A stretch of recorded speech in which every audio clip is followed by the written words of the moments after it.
Hi, everyone. Good afternoon.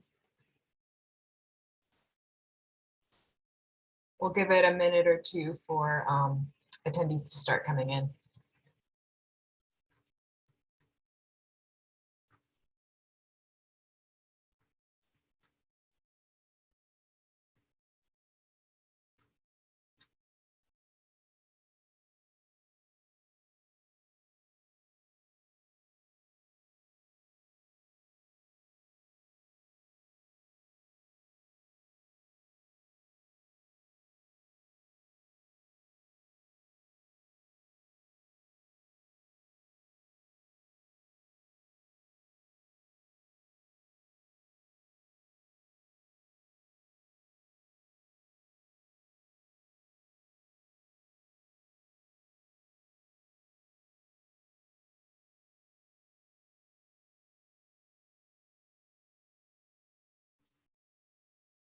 All right, I think we can go ahead and get started. It seems like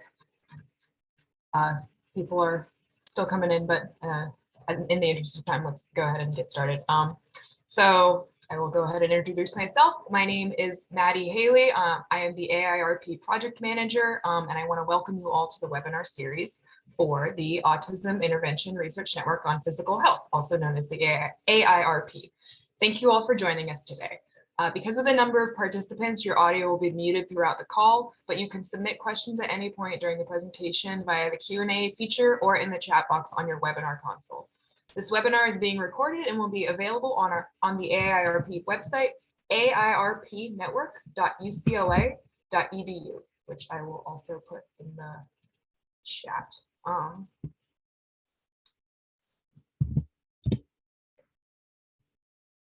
There will also be a short evaluation survey at the close of the webinar, and we invite you to provide feedback on this webinar and also to provide suggestions for future webinar topics. So yeah, in the interest of time, let's go ahead and get started. We first want to acknowledge the Health Resources and Services Administration as the funding source for the AIRP, and it's my honor to introduce our speakers for today. Dr. Kristen Gillespie-Lynch, an associate professor of psychology at the College of Staten Island and the graduate center of the City University of New York. Erin McKenney, a clinical psychology doctoral student at Rowan University. Bella Kofner, an autistic graduate student at the College of Staten Island. Sergey Shevchuk-Hill, an ADHD graduate student at the College of Staten Island.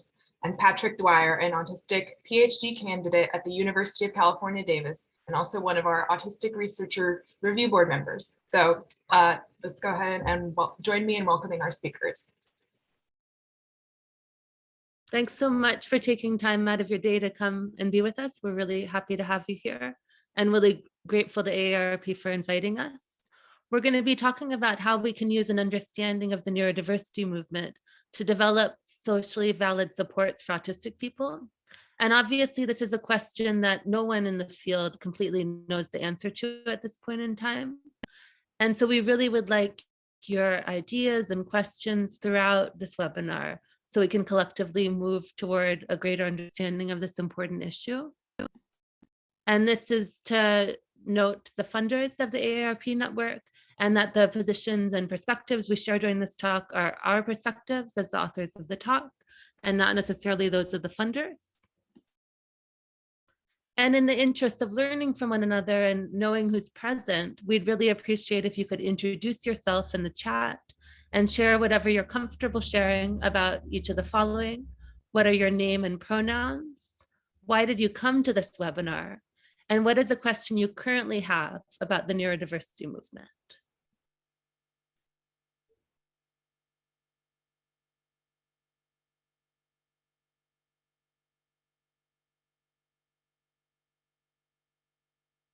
And if my video lags at any point, I apologize. I'm in the southern tip of Argentina on sabbatical in Ushuaia. So there may be video lags or dogs in the background, as there are a lot of dogs here.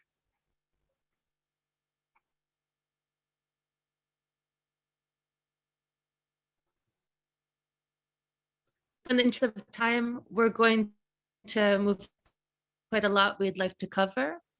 If people could keep introducing themselves in the chat, we would really appreciate that.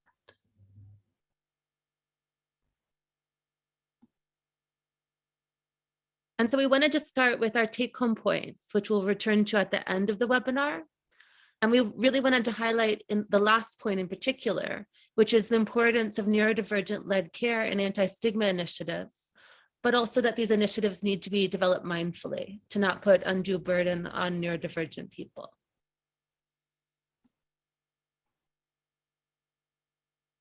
The medical model views autism and other conditions has deficits and impairments, and that people with those conditions should be normal.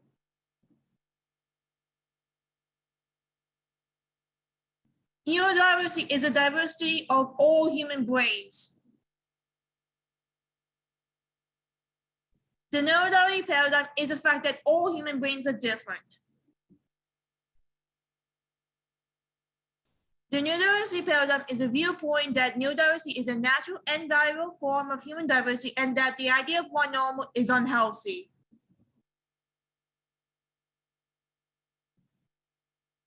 The neurodiversity movement is a social justice movement that seeks full societal inclusion for neurodivergent people. And key points are that it rejects normality as a treatment goal reality, and it seeks supports for adaptive skills and quality of life. And there are diverse groups and perspectives. And there's no one leader.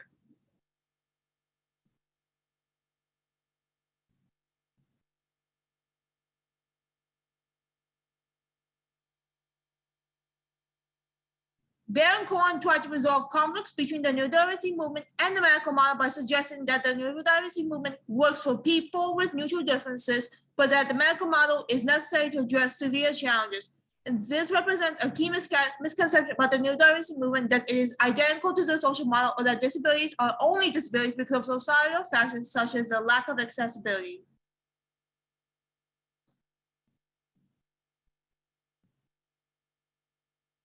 However, Balin, an autistic sub-advocate, stated that the neurodiversity movement is inclusive of all kinds of autistic people, including those who are described as having severe challenges.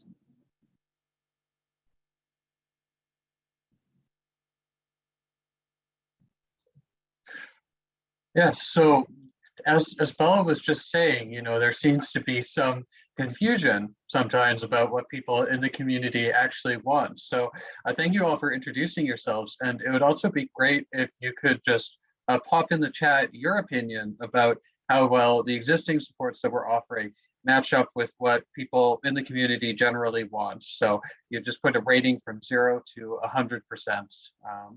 With 100% being, it's perfectly matching up, and 0%, not at all what people want. 50%, 10%, 15%, so some lower numbers here. That's a very precise number that Jason just put on. I love it. Great. All right, well, let's keep going, and it's as people continue to share their perspectives there. So we were interested in this question. We wanted to know what people actually want so we can determine whether or not they're getting it. So Kristen and I and our other collaborators, Stephen Kapp from the University of Portsmouth and members of the Neurocognitive Development Lab at UC Davis that I'm part of, we put together this online survey. And we had a number of different people completing responses to it. Yeah, they're on the next slide. So we had many autistic people, including some with multiple different roles here. So autistic parents of autistic children, autism researchers, etc. And we also had non-autistic autism stakeholders. So parents, researchers, autism professionals who are not themselves autistic. And first of all, we asked them what they thought about the neurodiversity movement itself. Pretty much everybody had heard the term neurodiversity, and most people seemed to be very supportive of the neurodiversity movement in the sample that we were reaching. We did try and reach people who were not already supportive, but we had some difficulty finding many people who would just say straight out, no, I do not like the neurodiversity movement. And we also asked people what they thought of this social model of disability. So not everybody had heard of the social model. Mostly autistic people had, and about half of the non-autistic people had. But interestingly, among those who say that they know what the social model is, most people supported it. You can see there's very high support there for the social model. So if we stopped here, we'd be like, okay, yes, actually, Simon Baron-Cohen was right, and people like the social model of disability, and so that is what they think. But we also asked them some other questions. We asked them what they wanted as far as practical intervention. And so we gave them a bunch of different statements about different intervention goals, which they then rated, and the data sorted themselves into some factors. One was sort of normalization interventions, so suppressing autistic behaviors, forcing compliance on people, that sort of thing. And then we had adaptive skills, which is an interesting one. You can see there the example item, building interpersonal skills is a good intervention goal. That's kind of adjacent to, sort of core autism things, but it's not so much about suppressing autistic behavior or changing who people are. It's more about creating sort of useful skills that might help people as they're going about the world that we live in now. And there are also other items in there like, independence-oriented skills that aren't specifically related at all to autistic characteristics. Then we got well-being sorts of intervention goals. So that's things like mental health and quality of life. And then the last two, which we probably don't need to worry about the distinctions between today. So, trying to change society and, increase the accessibility of the environments that people are in. And so what did people actually think of these different intervention goals? Well, you can see that they were not too fond of normalization. Their support for normalization interventions was pretty low. But interestingly, they seemed to be fairly open to sort of adaptive skills type interventions. They were not opposed to them. They were not super enthusiastic, but it seems like people thought that these sorts of useful adaptive skills were practical and they had their place. They somewhat supported those. And then people were quite enthusiastic about, supporting people's mental health and quality of life and reforming society and everything. Now, if we, this is both autistic and non-autistic participants, but if we limit ourselves to just looking at people who said that they support the social model of disability, interesting that we don't get a wildly different pattern. We see that people are a bit more skeptical of normalization interventions, but not hugely different.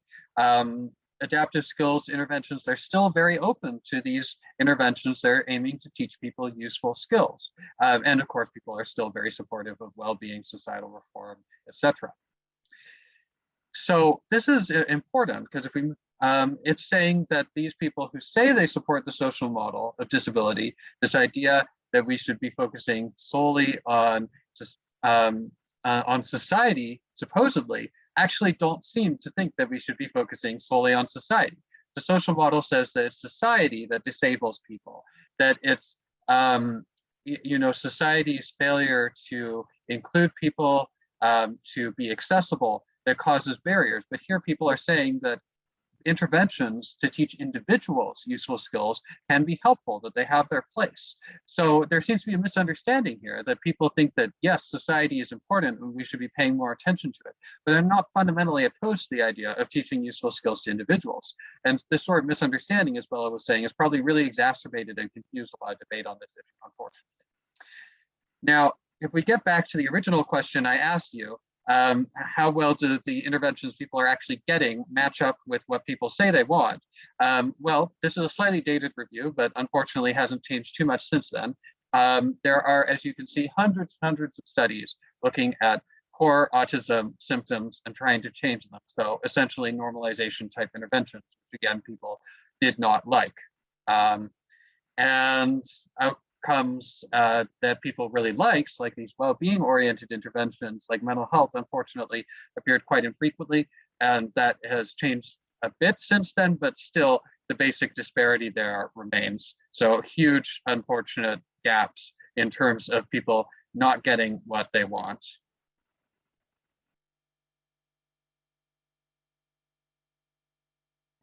Great, thank you so much, Patrick. So transitioning from there, I'm going to be talking a little bit about mental health in the autistic community. So to start off, I'd love to hear what you all think contributes to heightened depression rates or heightened mental health concerns in autistic communities. So any thoughts you have on that, feel free to drop them in the chat. I'll wait a second and then we'll probably keep going, but feel free to keep putting them in there.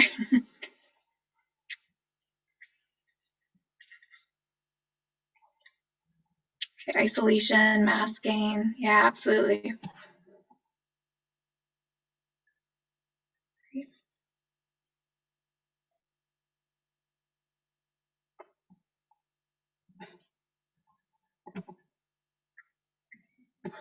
Feeling not accepted, not feeling heard. Great.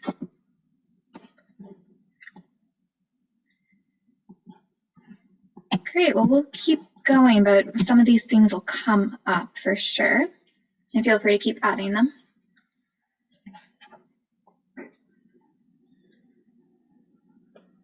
Great.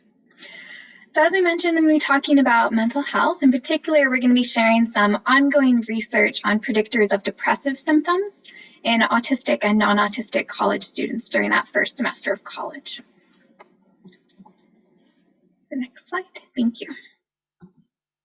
Okay, so before we dive too much into the current research, I just want to set the scene for you a little bit and give a little bit of an introduction. So I think it's really important to note that autistic adults are at a markedly increased risk of mental health concerns, and this includes depression. So one meta-analysis suggested that autistic individuals are actually about 4 times more likely to experience depression in their lifetime, but we think that even this might actually be an underestimate due to disproportionately pediatric samples. So exploring mental health in autistic folks is clearly a really important issue, and it's one that the autistic community has identified and advocated for as well. So in our current study, we're looking at these potential predictors of depression with the hope that this will then aid in prevention and more targeted intervention strategies. And we're especially focusing on this time point of the transition in college because there's some evidence that this time point can be especially challenging. Thank you. So research has identified many different potential predictors of depression, many of the ones that you all have identified too, actually. But today we're going to be focusing on negative repetitive thinking and social satisfaction, or social dissatisfaction, actually. So negative repetitive thinking, things like rumination, has been shown to both predict and maintain depression and anxiety symptoms in the general population. It's also related to suicidality and a variety of negative physical health outcomes. And several independent research groups have also found that negative repetitive thinking is more common in autistic adults than in the general population. And cross-sectionally, so at one time point, this higher negative repetitive thinking is related to elevated depression in autistic populations, much like we see in the general population. But there hasn't been much actual longitudinal work with this group, so we need further longitudinal research to explore how rumination might actually predict depressive symptoms in autistic adults. And then in the general population, there's also a wide body of literature showing that feeling socially supported is important for health across a variety of domains. So those who feel more socially supported tend to be at lower risk of depression, lower risk of anxiety, and have fewer physical health concerns in some areas. There's also some reasons to believe that autistic students are at greater risk of feeling like they don't have adequate social support, which several of you picked up on in the chat already. So for example, autistic students seem to endorse greater loneliness, and they report feeling less connected to their peers and to their university as a whole. And cross-sectionally, this social dissatisfaction is related to lower subjective well-being, trouble balancing the demands of college, and depression. But again, we really lack longitudinal research, so we need to better explore whether this social dissatisfaction is actually predictive of depression in autistic adults, or if it might just be a consequence of depression. Thank you. So for this current study, we wanted to better understand how changes in negative repetitive thinking and social dissatisfaction might relate to changes in depression symptoms within first semester college students. And we thought that those with greater negative repetitive thinking at baseline and throughout the semester would report greater depressive symptoms over time. Similarly, we also thought that low social satisfaction would be related to greater depressive symptoms. And we thought this would be especially true for students who reported more social motivation. So those who felt that they got a lot of reward out of social experiences, they really valued them. We thought that these mechanisms would be the same between autistic and non-autistic students, but that a higher proportion of autistic students would have negative repetitive thinking and feel less socially satisfied.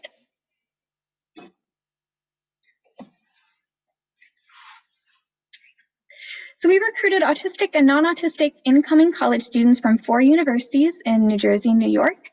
We actually over-recruited our non-autistic students intentionally, and that was to increase the likelihood of having a comparable number of students who would go on to develop depressive symptoms, since again, we do know that unfortunately, autistic students are more likely to develop those depressive symptoms. Next, please. Thank you.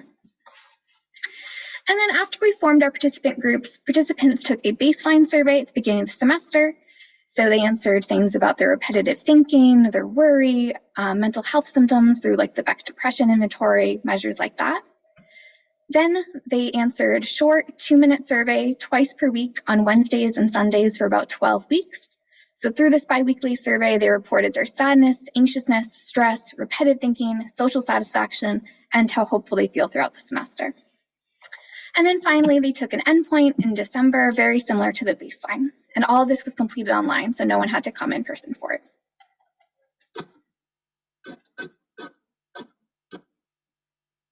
Great, thank you. And so here we have some of our early results from this study. In this one in particular, we see that sadness over time does seem to depend on how much negative repetitive thinking an individual engages in. So those with higher overall repetitive thinking, shown in kind of the right here, also have higher sadness. And this is true for both our autistic and our non-autistic students. Negative repetitive thinking was also a meaningful predictor of sadness scores statistically when we compared hierarchical linear models. The next one.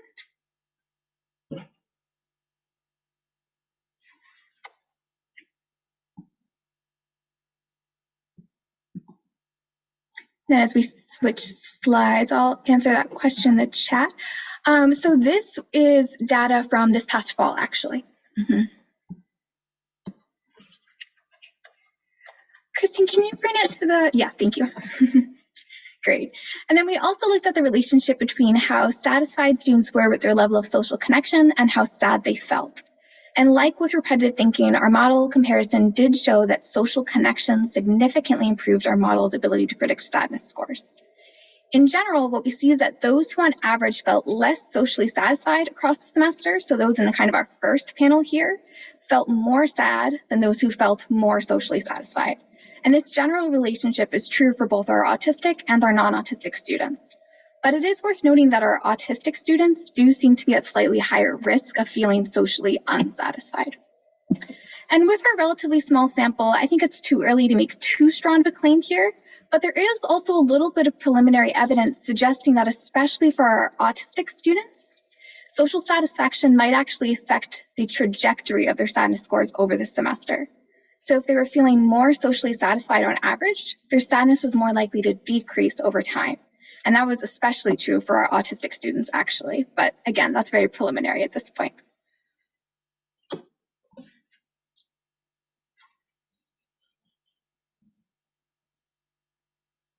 Thank you. And then we also evaluated whether this relationship between sadness and satisfaction with social connection might be especially strong for those who indicated that social situations were really rewarding for them. They really valued and were motivated by those experiences. And looking at these overall results, that is what we see. So in general, across all three panels, those who feel more socially connected are less sad. But there's the strongest relationship between social connectedness and sadness for those who feel really strongly socially motivated. So if you're really socially motivated and you're satisfied with your level of social connection, that's related to low sadness. But if you're really socially motivated and not getting enough social connection, you might be more likely to be feeling sad than someone who might be equally dissatisfied with their level of social connection, but isn't as socially motivated. They don't value it as much. It's not quite as important. And that seems to complement some previous findings on this importance of the fit between desired and experienced social opportunities. Next one, please.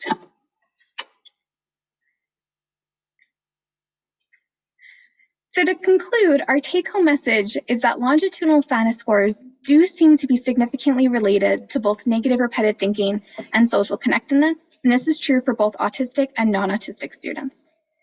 And this supports the idea that negative repetitive thinking might be a significant target for prevention and treatment of depression in autistic adults. And this is actually really good news because clinicians already know a lot about how to help with negative repetitive thinking in the general population. So therefore, if we can help clinicians to be more comfortable and confident working with autistic adults, the same general techniques could work. And this message could help increase the accessibility of mental health care. Additionally, since social satisfaction was related to sadness over time for both groups, but autistic students tended to be less socially satisfied, that also might be an area where greater support could be especially useful. So for example, universities might want to note the importance of these social opportunities on mental health and then work to better support their autistic students socially. And finally, I just want to thank all the wonderful people involved in this project and all of you for listening and hearing about it.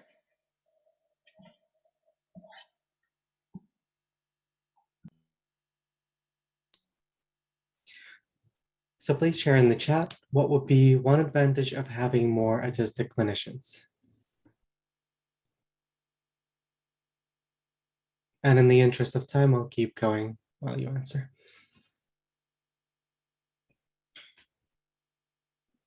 I think we're good on time, so we could take a minute for people to. Okay.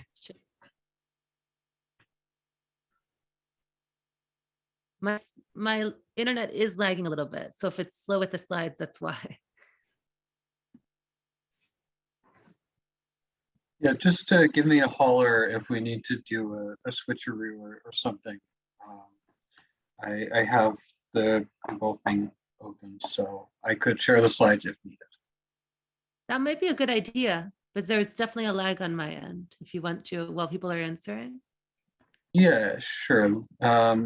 Let me see if I can do that. Can everybody see that? Yay. Excellent. So I see people are saying more empathy, different perspectives, more trust,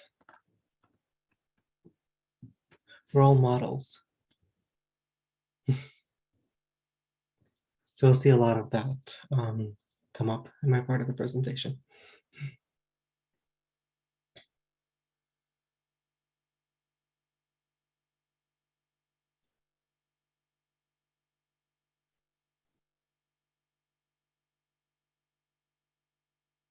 So my name is Sergey.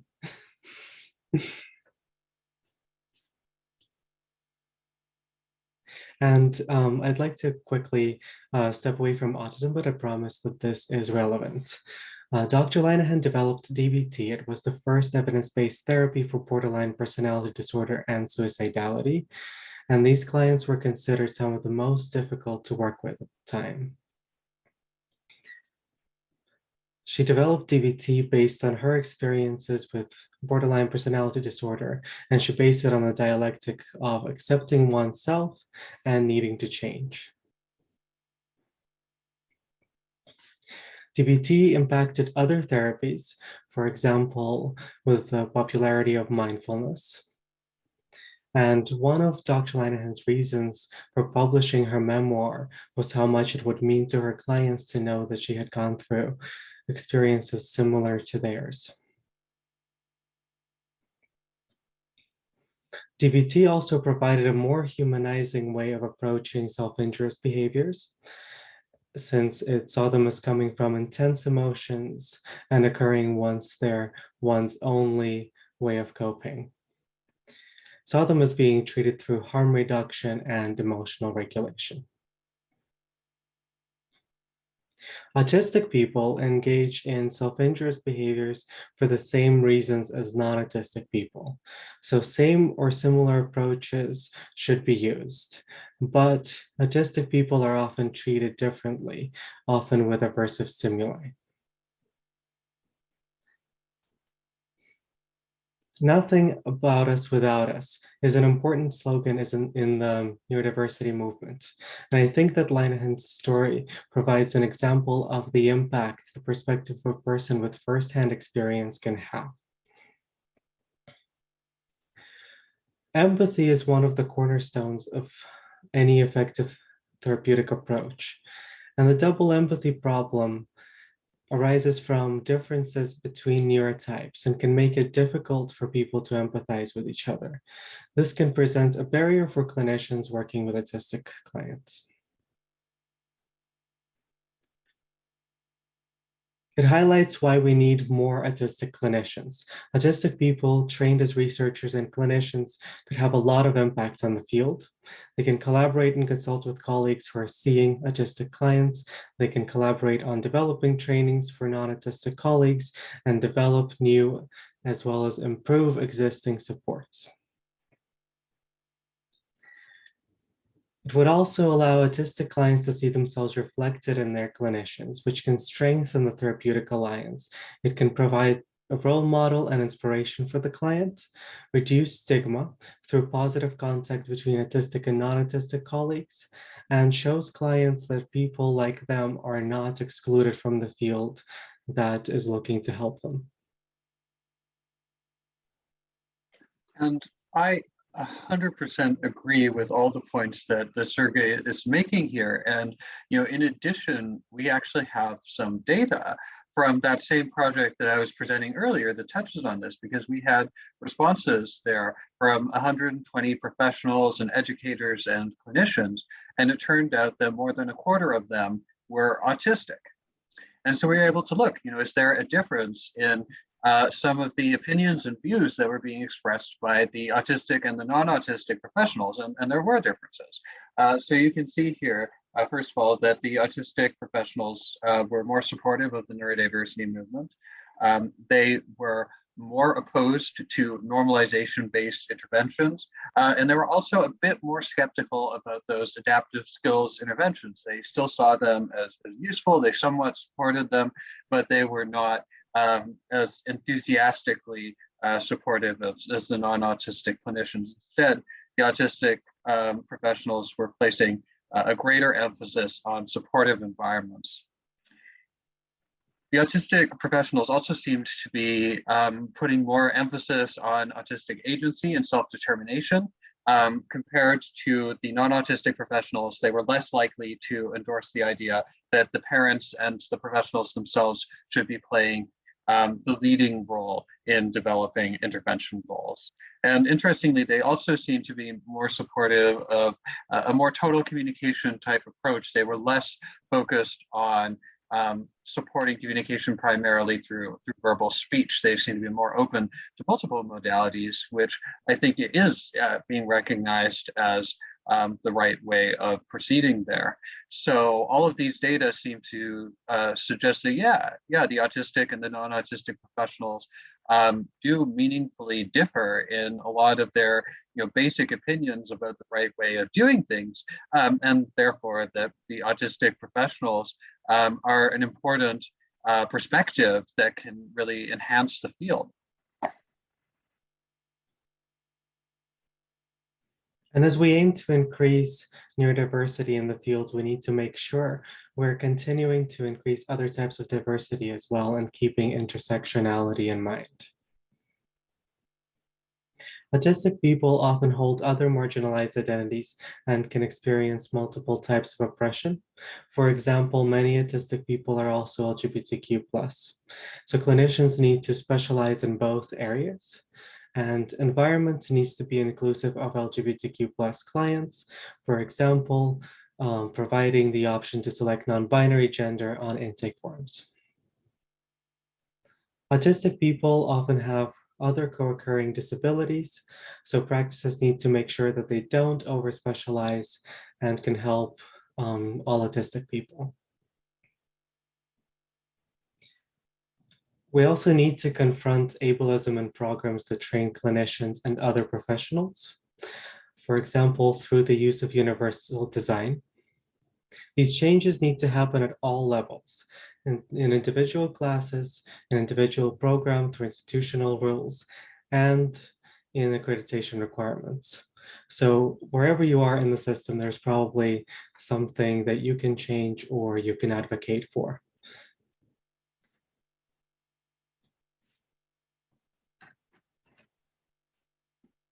Thanks, Sergey. So hopefully my internet won't lag too much. It's been lagging. But we'd love for you to share in the chat how we can collaborate to make society more supportive of neurodivergent people. If you could share one key strategy in the chat, that would be much appreciated.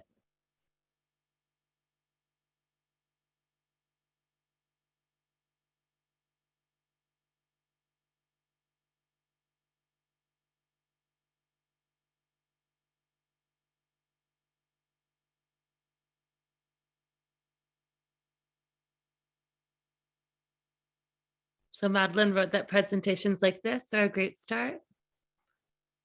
Jason wrote Redefining Sociality to Meet Multiple Styles.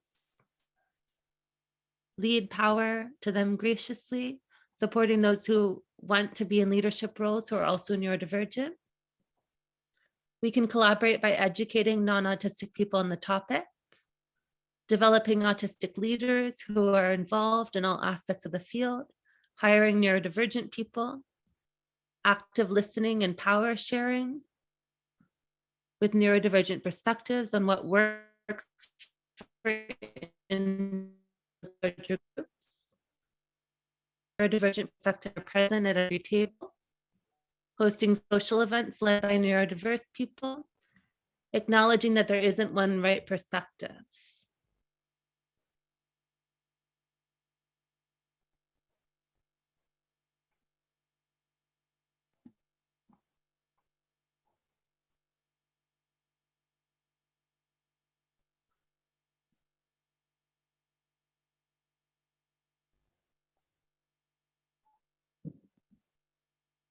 Awesome. So a lot of the recommendations that you put forth really align with work that we've been doing and ways that our work has been improving over time. So we hope that everyone would agree that empowering neurodivergent clinicians and professionals is really important. At the same time, we don't want to put all of the burden of change on neurodivergent people. So it's important to address a key issue that the neurodiversity movement raises, which is that many of the challenges associated with autism arise from issues in society, particularly discrimination. And Madeline was just writing that I am having a bit of a lag. So for people who joined a bit later, I'm down in the southern. So I'm going to try turning off my video to see if that helps. So hopefully this is a little bit better.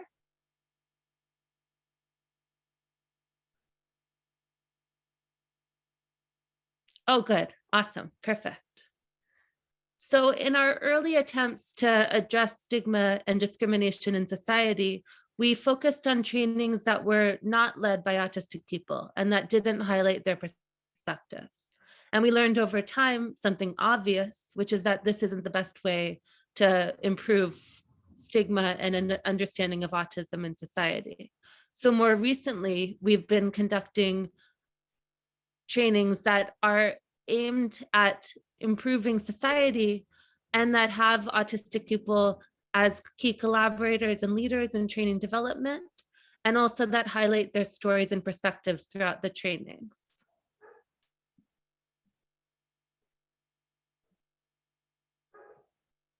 And so you can see on the left, you could see a clip of a training led by students that was designed for students. And then more recently, we've been focusing on a training for faculty, which was led by autistic and non-autistic people at various stages in their academic career. And then if you want to go to the next slide, like you just did before, Patrick. Thank you. And so the paper about the student-led training used an experimental design to compare a training developed in collaboration with students that highlighted their stories to a training developed without substantive autistic input. And as you can guess from the focus of this talk, we hypothesized that the training that was developed in collaboration with autistic students would be more effective. And that's what we found, although there were some nuances which are interesting, and I suggest reading the paper to learn more about or asking questions about. But the key finding was that the training that highlighted autistic students' perspectives and that was developed in collaboration with them was more effective at improving autism knowledge and stigma and attitudes toward inclusion among students than the training developed without substantive autistic input.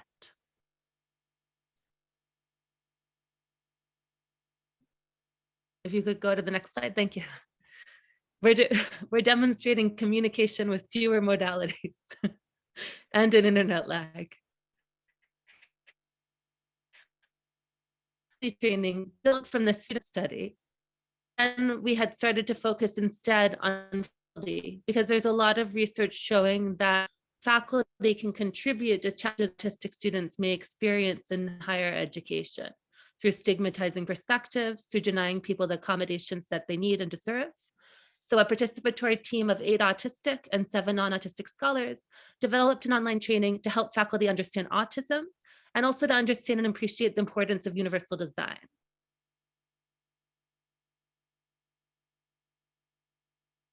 And here you can see all of the collaborators. You can see that Patrick and Bella are collaborators on this study.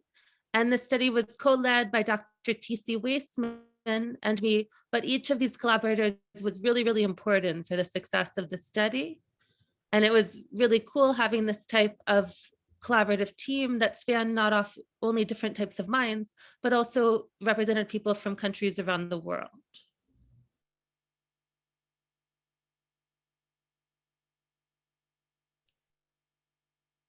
And the video itself is not here. If you click a bit further, you'll see the image of it. There you go. So this is one of our collaborators, Stephen Shore. When we were practicing this webinar, we're way over time, so we decided not to use a video, although now it seems like we're much quicker in the moment. But our collaborators shared videos of themselves sharing their insights about autism and how to support autistic students, and with a particular focus on universal design as a strategy to effectively support students that doesn't require them to identify as autistic if they don't want to.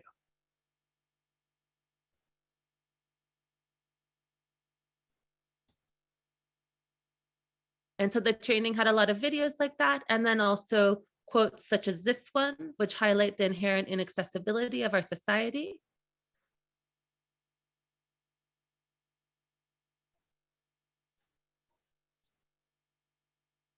And also definitions of what universal design is, and discussion about some of the key misconceptions that people may have about universal design, as well as key strategies they can use to more effectively engage and empower all of their students.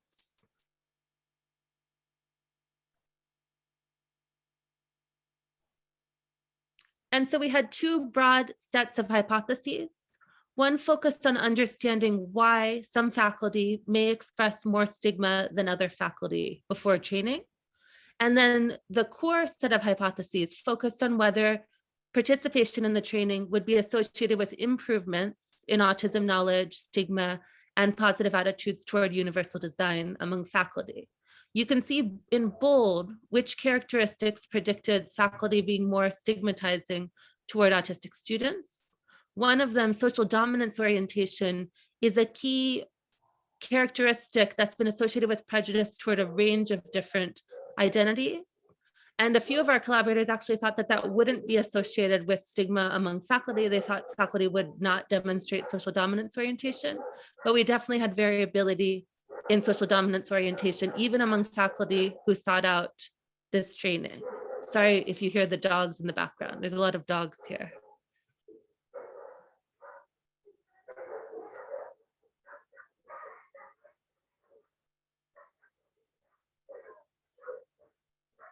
And so you can see the general structure of our training here.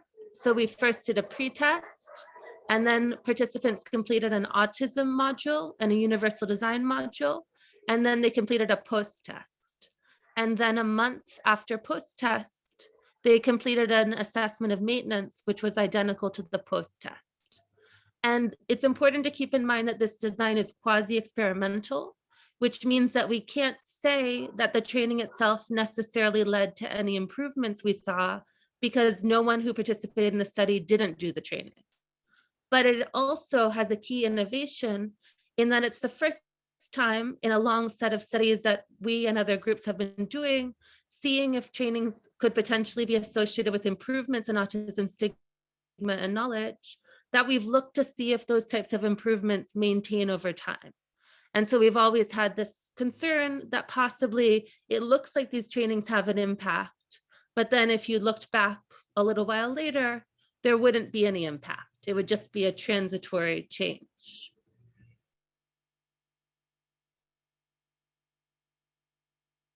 And so here you can see characteristics of the people who chose to participate in our study. The participants just received a $50 gift card for participating in this whole elaborate study during a pandemic. And so you can see that a number of the people who participated had already sought out autism training or had close connections to autism.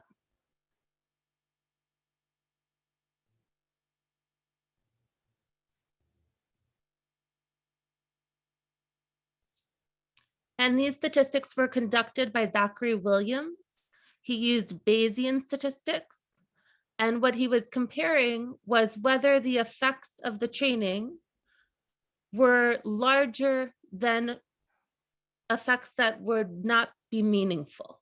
So instead of just examining whether there were any effects at all, he was seeing if the effects that were observed were likely to be practically meaningful. And so that gray bars that you see under changes in autism knowledge, autism stigma, and attitudes toward universal design represent the area of effects that even if they were there, wouldn't be practically meaningful. And you can see that there's an improvement in autism knowledge, stigma, and attitudes toward inclusion at post-test, and that these improvements largely maintained at maintenance, although there was some decrease in stigma in particular, and a little bit of decrease in knowledge, decrease in the improvement in stigma. So stigma started to get worse again at maintenance, but still had a benefit relative to pretest.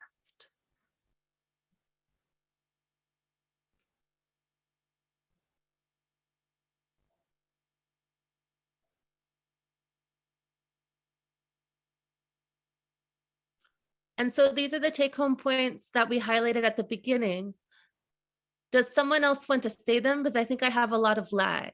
So if someone else wants to say them, All right. I think that's So key takeaways from this is that structural barriers oppose neurodivergent people, and that we need to have social connections that help protect the mental health of neurodivergent people.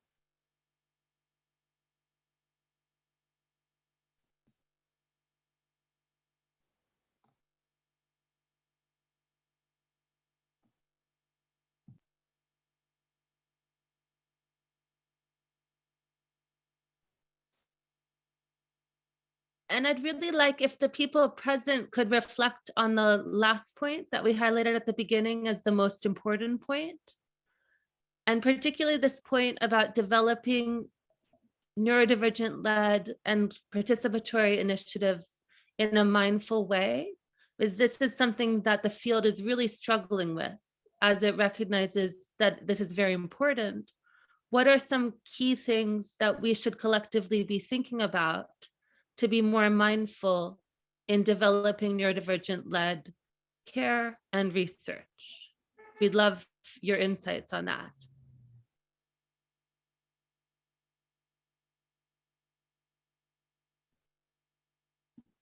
As well as any questions you have.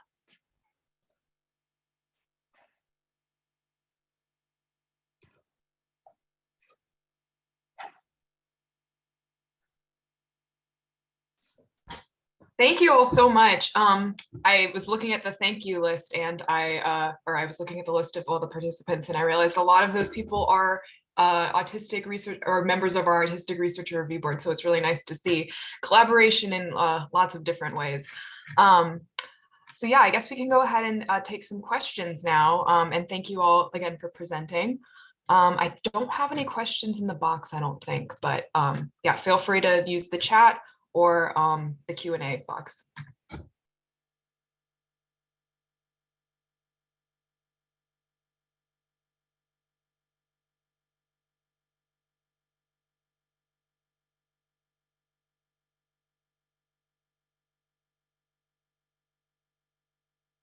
I see there's a hand up. Like, are you able to promote people if they did want to talk out, loud as opposed to using the chat? Is that something that you can do, Maddie? I think I can. Let me see. Oh,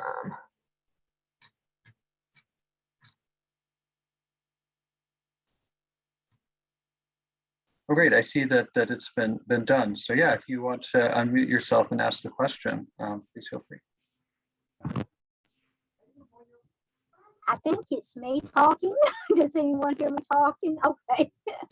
Well, first of all, I am the parent of 4 kids, 2 who are on the spectrum. They're all adults, and I could relate to a lot of the information that you shared, and I do not have a research background, but I did understand everything you said from having watched people live it. Okay, now what do we do with this information now? How can we get it out to people? I'm also a parent support specialist at the University of Southern Mississippi, and I work with lots of individuals with disabilities, of course, and their parents and their caregivers, and we find out so much good research, but we just wonder what happens now. You know, how do we really, because our kids are older. I work with young people from 14, but there's such a significant part of the population who are in their 30s and 40s. And it's like, okay, we've helped pave the way. Now, how do we get this information so that those younger than us can benefit?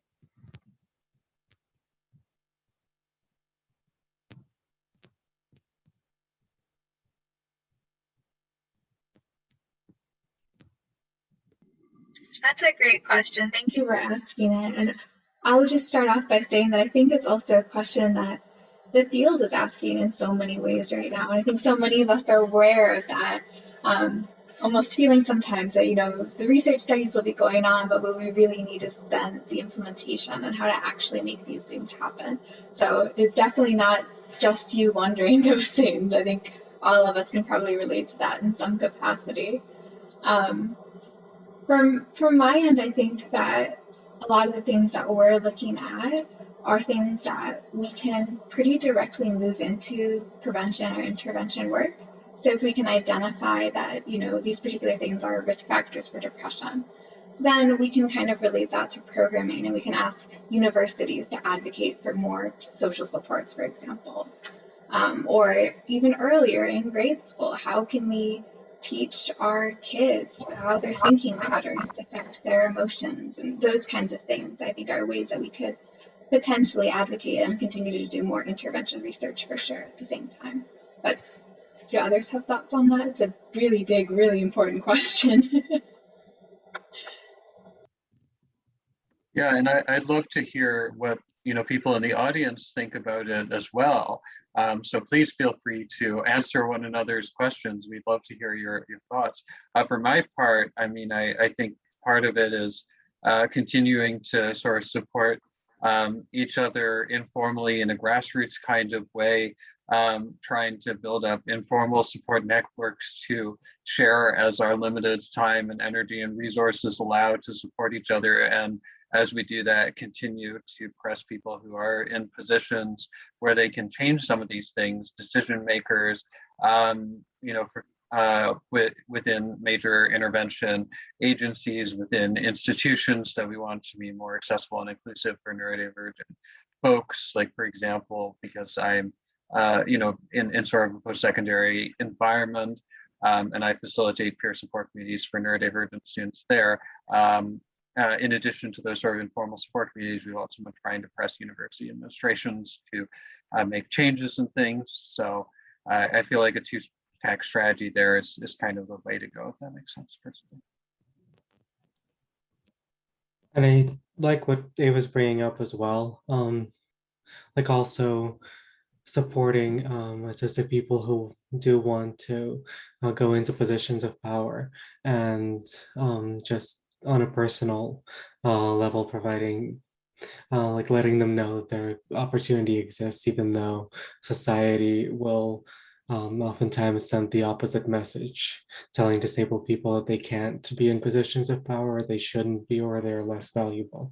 It's like negating those messages and then advocating for them and supporting them as well.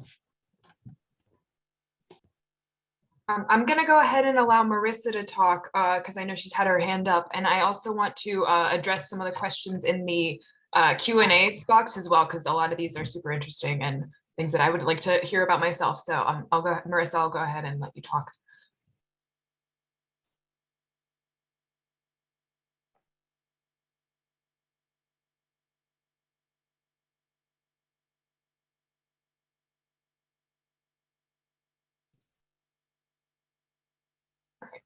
Not sure if it's coming up, but I think maybe we can move.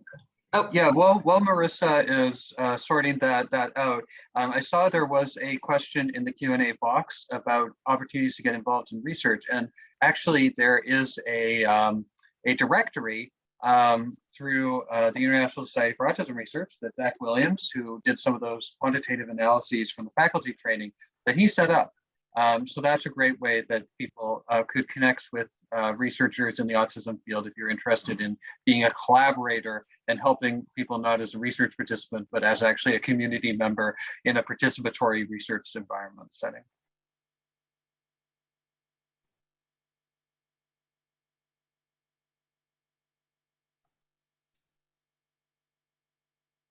I also see there's multiple questions here about non-speaking autistic people and people with high support needs. And of course, I absolutely agree there that there's definitely a super underrepresented population, so many barriers and additional support needs there.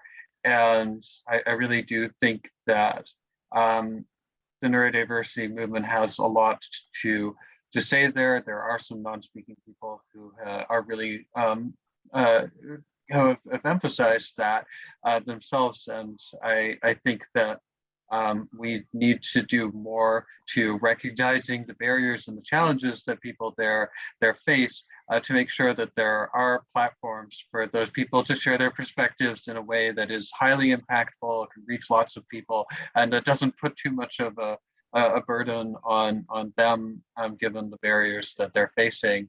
And I also think it's important to have conversations, especially early on, to try and make sure that parents who are given really frightening information about their children in a diagnostic setting can get exposure to multiple sorts of narratives around that. I don't know if that answers the questions adequately, but that's the first thoughts that would come to my brain there. I mean, it's such a staggeringly huge question, of course. And we also want to ensure that the non-speaking people have an opportunity to communicate, whether it's through AAC communication devices or gesturing too. Because even though like there's a stigma about like non-speaking people are not able to understand, so they actually do have feelings too.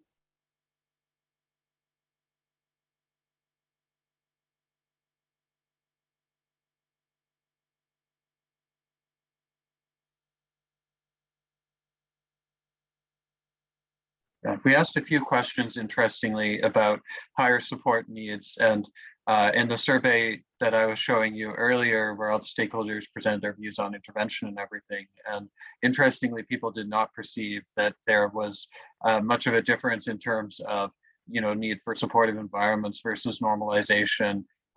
When it comes to folks with intellectual disabilities, for example, people thought that, yeah, we need more supportive environments. We need to do more things to change society in both of those cases. Maybe even a slightly tad bit more emphasis on society in the case of intellectual disability, although they were pretty much overlapping distributions. Yeah, and while we're waiting for other questions, I can add on to that a little bit too. I've done some prior work where we also looked at this kind of relationship between AAC access and well-being later in life. And we did see in that work that having consistent access to a communication system, whatever worked for that individual, was really related to feelings of mental well-being years later. So Bella, to your point, I think that is so important about that kind of consistent access that people identify works for them.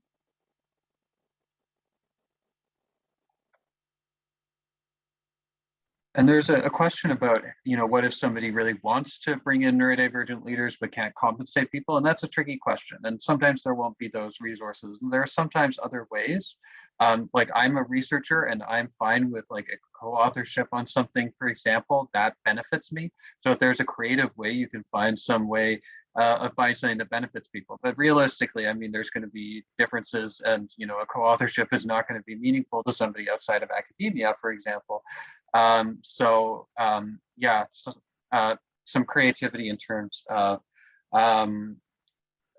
what could actually be beneficial to people, and recognizing the importance of prioritizing, I guess, people from particularly marginalized groups, multiply marginalized people who might have the most, the useful things to say, but who might also face the most challenges and barriers to being able to do that without getting some kind of compensation. So prioritizing compensation in those cases, maybe.